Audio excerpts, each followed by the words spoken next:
Does your event management software come with a team of event and hospitality pros? Ours does. Concierge.com by Condé Nast is a full-service registration and guest management solution focused on creating an exceptional guest experience. From customized invites, registration, and itineraries to travel booking, communication, and on-site check-in, the Concierge.com team handles everything using our ingenious guest management software.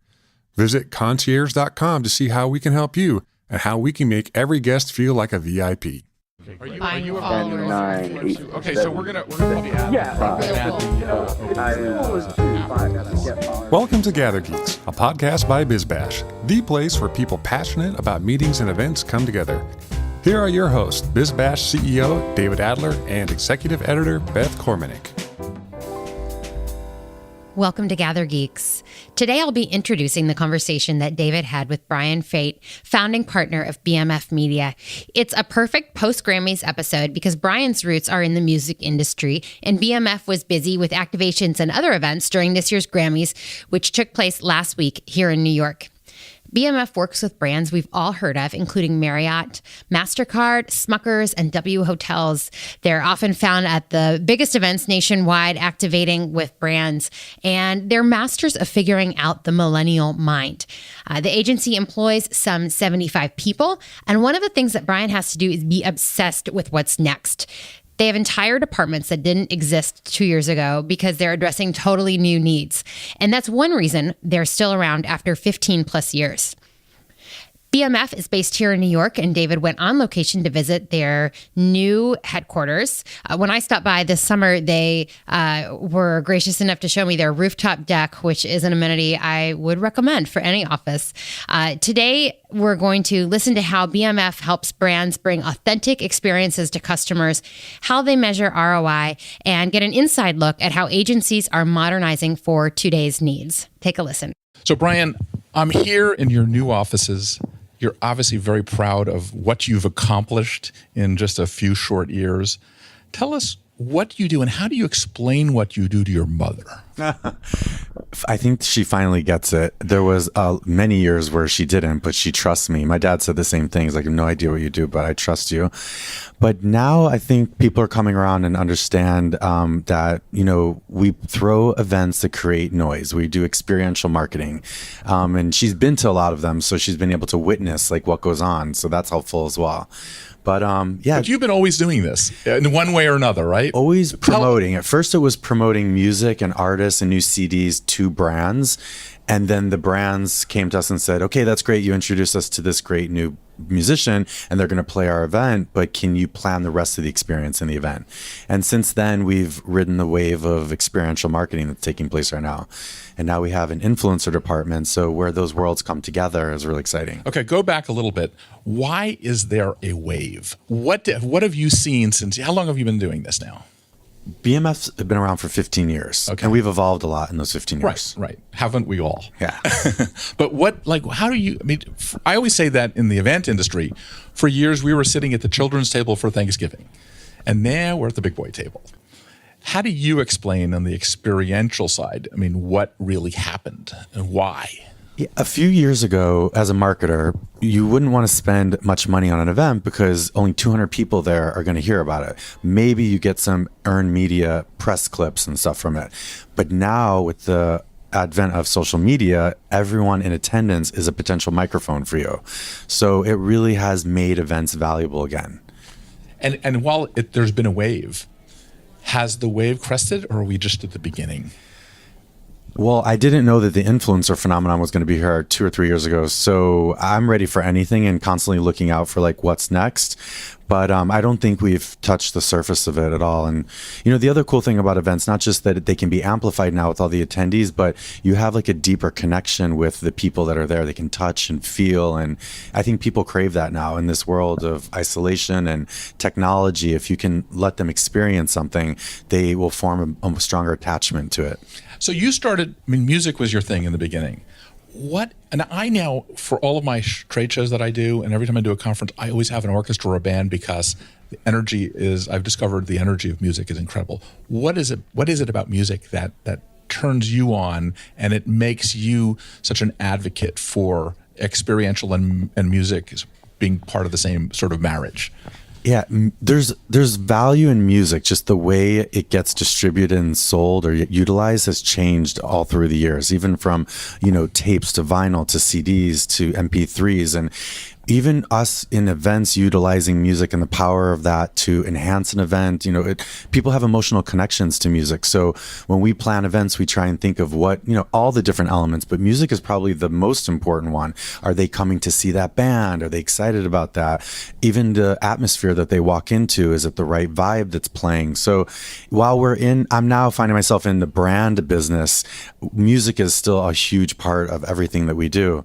And, even right now we're doing a huge event for MasterCard during the Grammys, and it's all about all these huge acts that we have playing at night and celebrating music, and Grammys coming back to New York for the 60th anniversary of the Grammys. So there's tons of value in music. It's just how to leverage it as something. And how do you do it? So you're an expert. You go in and you're looking at it more critically than anyone else would look at it.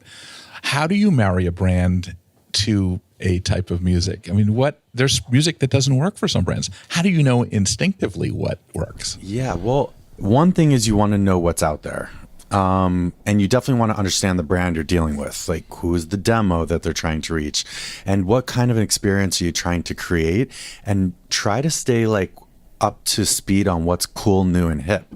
So, we go to a lot of conferences like South by Southwest or Coachella, and just hearing who the labels have coming out that they love, that they're putting money behind, and kind of being really in tune with all that helps us recommend to the brands, like, this is right for your event. This is buzzy. They have this going on, and it's all kind of like a snowball. This person's bubbling up. Let's jump on it, and it's the right match, right style. So who are the guys?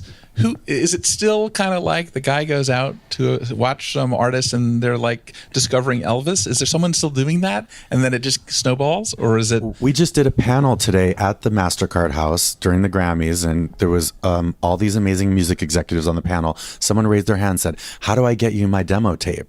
And the guys, after this panel, come up to me.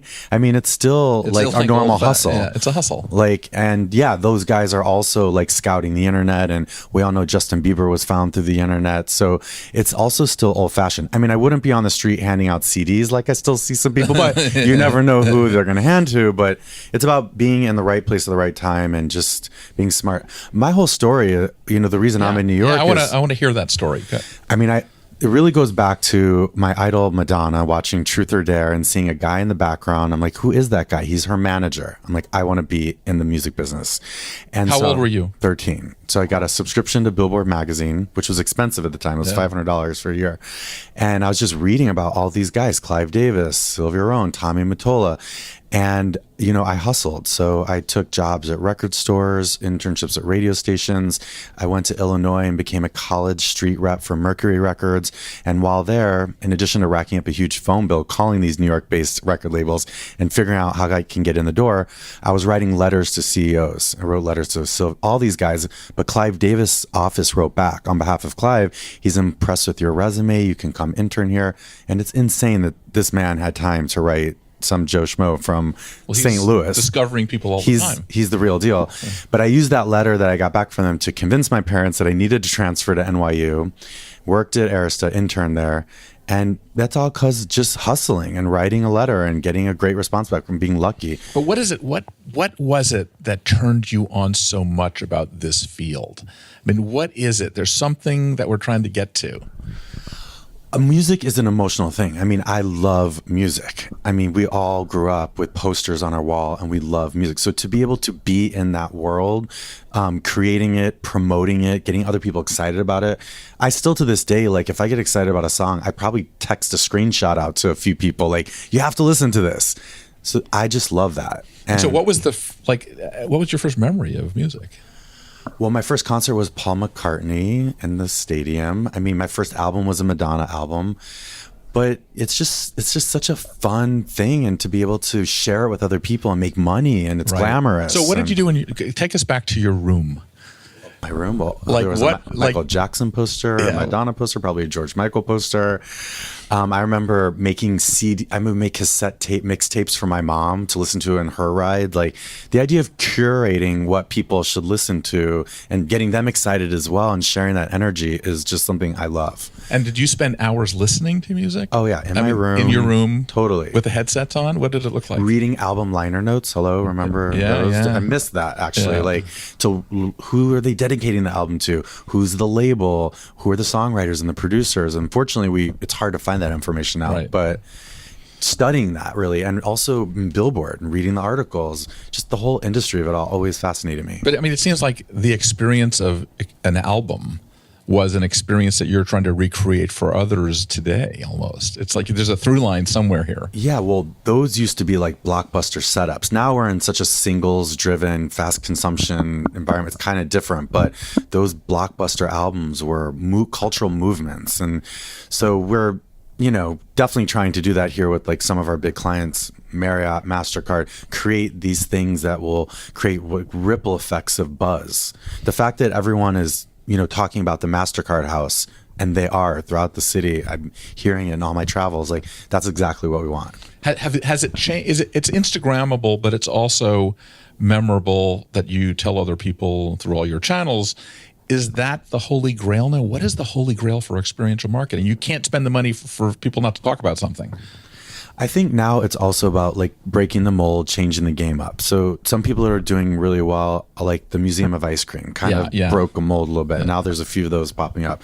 That would be great to be part of something like that. I think obviously Refinery 29 Rooms did a great job with that. And then really pushing like tech boundaries and stuff. What does that mean? Just utilizing technology to create things that wow people. We just did a pop-up for Las Vegas in Miami during our Basel and leveraged VR and worked with 5 artists to create their version of Vegas in 2 minutes, and a whole experiential room-to-room gallery experience that attendees got to do. So, and that's kind of awesome. Like I can put glasses on and see someone's version of Vegas, all artistic and animated. So that's the other thing that we try and push ourselves on here is. Because is that because the mass consumer or the people that are the tastemakers want to know always what's next? Everyone wants to know what's next. Yeah, but these are your agents. They are sending the first. message. Yeah, everyone in attendance now is a microphone that reaches X number of people. Right. And so talk a little bit about the channels that are working and that are not working. Like I heard Instagram stories using video is like the hot thing. I think. Are you guys? What do you see? I specifically have a video guy at the MasterCard house capturing content that we can use on our story. Like that's all that matters. Right. Is Instagram one of the top channels at this moment? And we're at BMF Media is our handle, but yes, I feel like everyone's kind of leaving Snapchat and everyone's on Instagram. People are reading posts, but they're also heavily more than ever looking at stories. And stories, though, with video and graphics connected, the art of bringing it all together. Yeah, it's just people are spending hours a day on Instagram. So if you give them good, fun content, and everyone's a brand, even I'm a brand. Like we're all curating what goes out on our feed. It's fun. Right. Well, we talked a little bit before about how some things don't work. Is there things that you've tried that you say, clients, stay away from this? Well, obviously, like we are believers of experiential and influencer marketing, but the combination, they go together. Because I mean, if you throw an event, no one's there. Yeah. But if you throw an event and you have the right people there, you can reach so many people. Right. And you want to do it in authentic, organic, cool ways. That's really important to you. Obviously, you can tell a lot of influencers are just being paid on stuff, and that's kind of people can see through that. Is there a life cycle of an influencer now that they start going in that route? You know that you won't go near them. We always try and look for people who like have high engagement and they have a good reputation, and we're fortunate to be able to be like curating like that. But I mean, just as a marketer in general, I just feel like Instagram, whatever way to get through to people via Instagram is really effective right now. Right, but it's not you're a huge agency here now with over 75 people and growing. You're not going to do what an individual does with Instagram in some of your stories. You're going to create higher level content, or do you want it to look like an individual just doing it at an event? And how do you sort of position it? What do people want? I don't want to look too like produced, like Viacom's channels probably are like, wait, this looks like the TV stuff. I mean, that's okay, but we do try and look a little, in the moment, organic, but also want to look glossy at sometimes too. So the videos we're putting up from the MasterCard intermixed with organic on the fly, a few flashy pieces too. You kind of want to sort of keep a level. Yeah, you don't want all flashy. Like I'm just watching produced stuff that is in. Yeah, it's so slick, But you want to feel a little like real too. So tell us what it's like to be an experiential agency in New York. I mean, this is like making it. This is the Frank Sinatra song, kind of. I mean, you must feel very proud. And this new office that you just built on 23rd, 50. It's even a good address, 50 West 23rd. It's a cool place. It's the best area. We're so fortunate. I'm very grateful. It takes a village. We have an amazing team. I'm really proud of what we've done, but we're never resting because things are changing so fast. Right. Like influencer marketing is like the soup of the day. This wasn't here 2 years ago. Right. Now we have a huge department that does that. So I'm trying to figure out like what's next. So what are the departments? You're running this agency. If you woke up from 50 years ago, you wouldn't recognize what an advertising agency or an any kind of agency looks like. What are the departments? So here, for the most part, we're experiential, and that is comprised of producers, creatives that are designing all of the events, account managers that are holding hands of the clients, making sure they're getting what they need, and obviously everything back end. You have legal, you have accounting, we have president, but we here also have sub departments that support experiential, and that's press to make sure we're getting earned media, influencer to make sure we're getting the amplification done, and talent to make sure we're getting the music right, the celebrity, whatever. So what's cool about BMF is we're a one-stop shop, and that's really important these days in marketing, like for people to be able to go to one place, get everything done, also to get the analytics and data done, which you can circle back on, or we're a Chinese menu. I don't want an event. I just want an influencer program or press, or I just need a DJ. So people can come and work with us in a variety of ways. And what's cool is we're expanding. So we now have an office in LA, Austin, Texas, Miami, and we just opened up London. Wow. So you really are all over the place in terms of, because of client needs? Austin was because of client needs, and we're executing around the world. Next week, we have a hotel launch in Tokyo. I think clients love that they can talk to a New York-based agency that speaks their language and culture, but then that understands the marketplace in these cities and the nuances there of like what's going to resonate with those locals. Right. And most agencies can't do that, but we're fortunate that senior leadership that we have here understand the global environment. Where does the event logistics side fit in? Are you outsourcing that kind of stuff, but you're driving the ship though, or is a brand doing that separately? I mean, how does that work? What is the new sort of configuration of this world? Within BMF, we're 75 full-timers and we're growing, we're hiring, but we definitely have past that lots of freelancers that do things in the United States. The way we do things abroad is we plan everything out of New York and we send our people over there, but they work with local vendors because obviously it wouldn't make sense to manufacture anything here and ship it all the way over there. So it definitely comes down to understanding who are the right people to work with there. That's a jumping off point that will affect a lot of each experience we create. What about the gig business in terms of this? Are you hiring gig producers, or you are bringing your people are the producers that go to these other markets? They'll be like senior leadership will go to the other markets and oversee. They'll hire, and then there'll be partners and other people and producers and freelancers and everything that get hired. Is the center of gravity in the actual on the street stuff with individual talent, or is it with organizations that you would sub out to? Do you find it better? Which way do you find it better? It's both. Sometimes we'll hire independent producers, say in Tokyo. Once in a while, we'll hire smaller agencies that are really plugged in. So we've done both. You've done both. So let's move on to a little bit on the brand side. Why are people hiring you? Like, what's the first question you get when they say, "Hello, we need X"? We need, I don't know, it's so cliche, but I think they're hiring us because we can make things cool. We can create buzz. You make things cool. You know, you said you're cultural engineers in your marketing. What does that mean? And is it Is it real, or is it something that you're living up to? A little bit, but also something that we're doing as well. Yeah, I mean, we're making MasterCard cool this week. Like we're rejiggering, recreating, programming, promoting, and it's culture. It's hip hop. We've had huge artists like, Portugal the Man, Dua Lipa, SZA. They're all performing there and lending cool in a cool space to a credit card company. Right. So we're jiggering and masterminding kind of an engineering how to make this brand hip and cool. And I love the cultural engineering thing because I do believe that, we're in the world of what I call it social physics, how ideas flow. And ideas flowing is really critical to creating the buzz about what is cool and you're signaling what's going on. But what are they like? What kind of brand will call you that you sort of get on the phone and say, I don't think that's going to work? Do you get a lot of that? You said you had 45 RFPs in the works to just this week. I mean, that's a huge thing.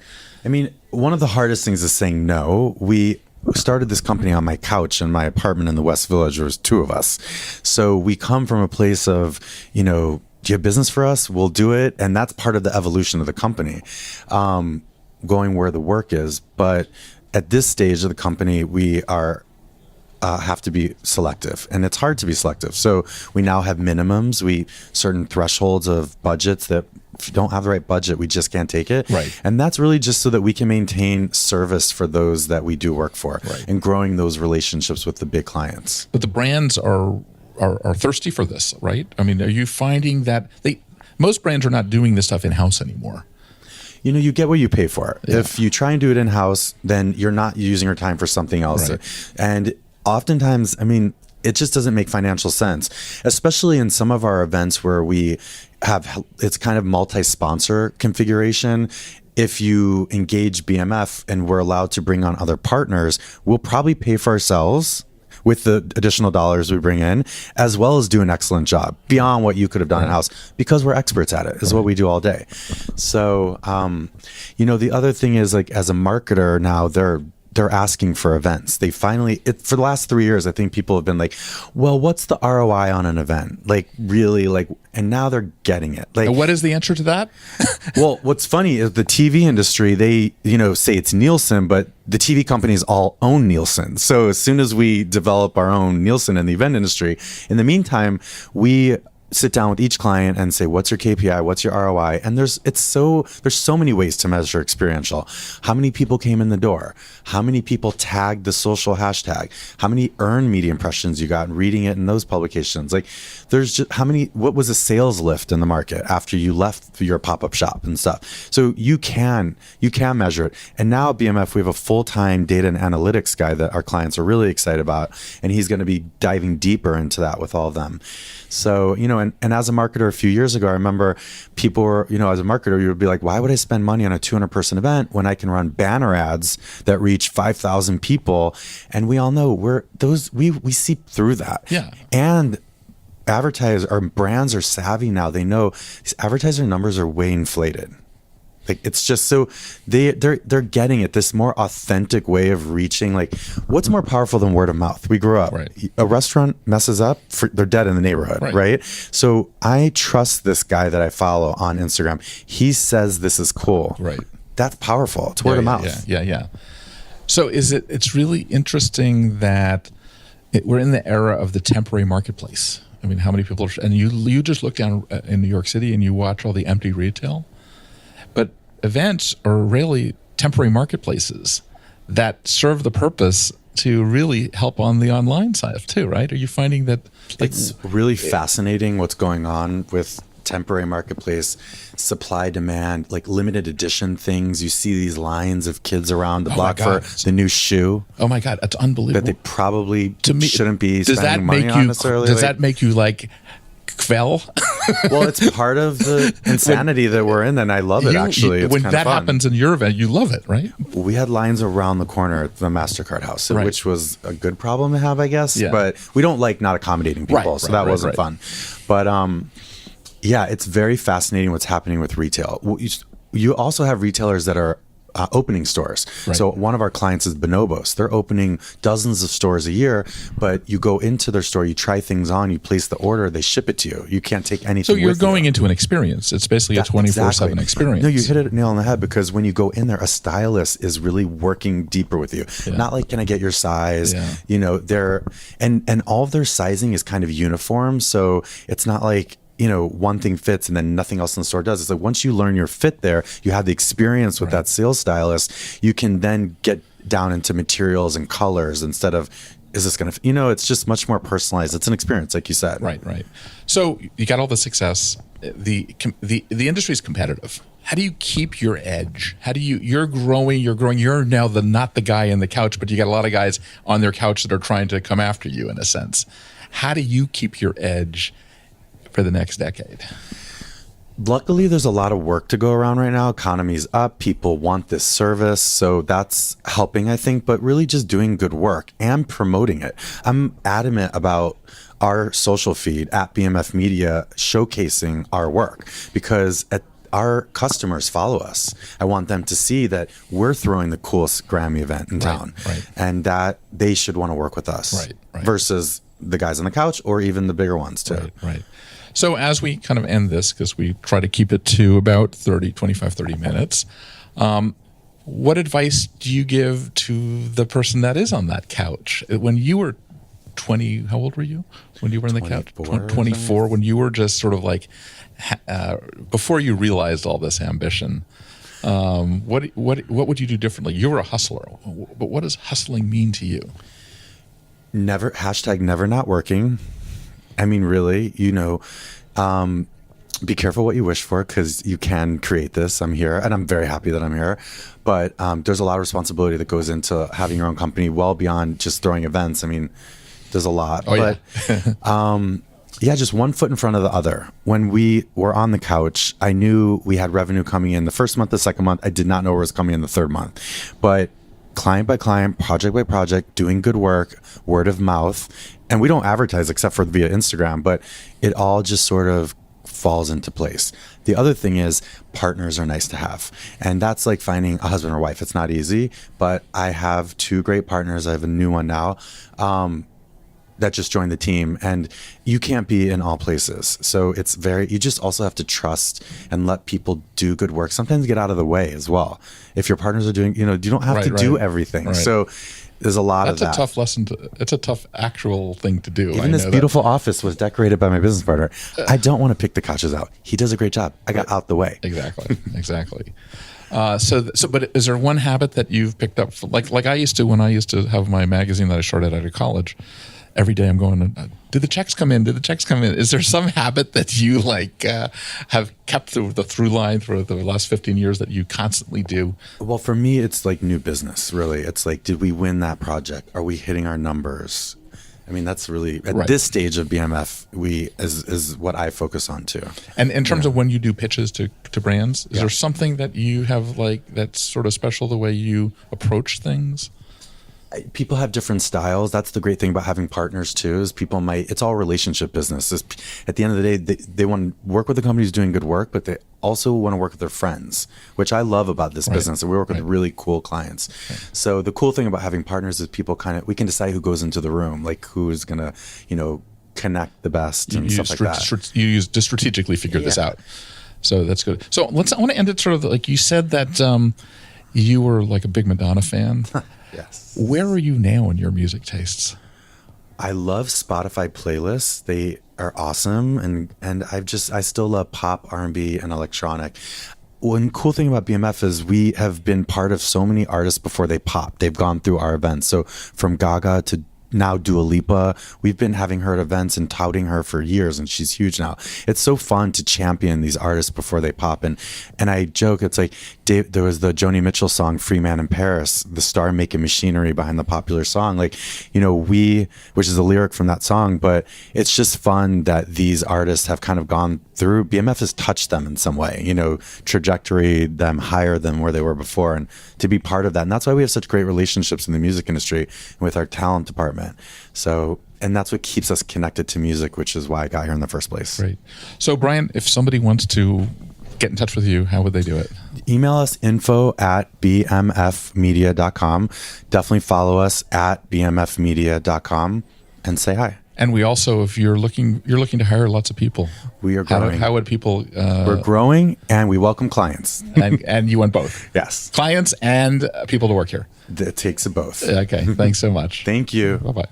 Thanks, David and Brian. Before we sign off, I wanted to let listeners know that they can see what BMF's MasterCard activation at the Grammys looked like on BizBash.com, where we have a full roundup of the most notable events from the week. Our editors have been busy covering a number of major events, from Sundance to the Super Bowl and a lot of other things in between. So if you want these stories delivered to your inbox, you should sign up for the BizBash daily newsletter. Find more information about that on BizBash.com. Thanks for tuning in, and gather on. Thanks for listening to today's episode. If you like what you're hearing, be sure to subscribe to the podcast on iTunes or your favorite podcast app. We can be found on iTunes, Stitcher, SoundCloud, Player FM, Google Play, and Pocket Cast. Be sure to leave us a rating and review. It helps others discover the Gather Geeks podcast. We'd also love to hear from you.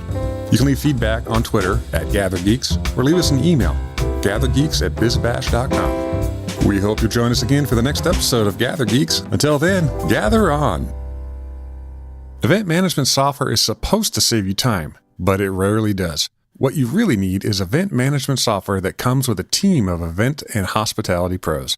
Concierge.com by Condé Nast offers ingenious registration and guest management software along with the people you need to manage it all. Go to concierge.com to see how we can help you and how we make every guest feel like a VIP. Invest in yourself and your staff with self-paced online event education designed to fit into your busy schedule.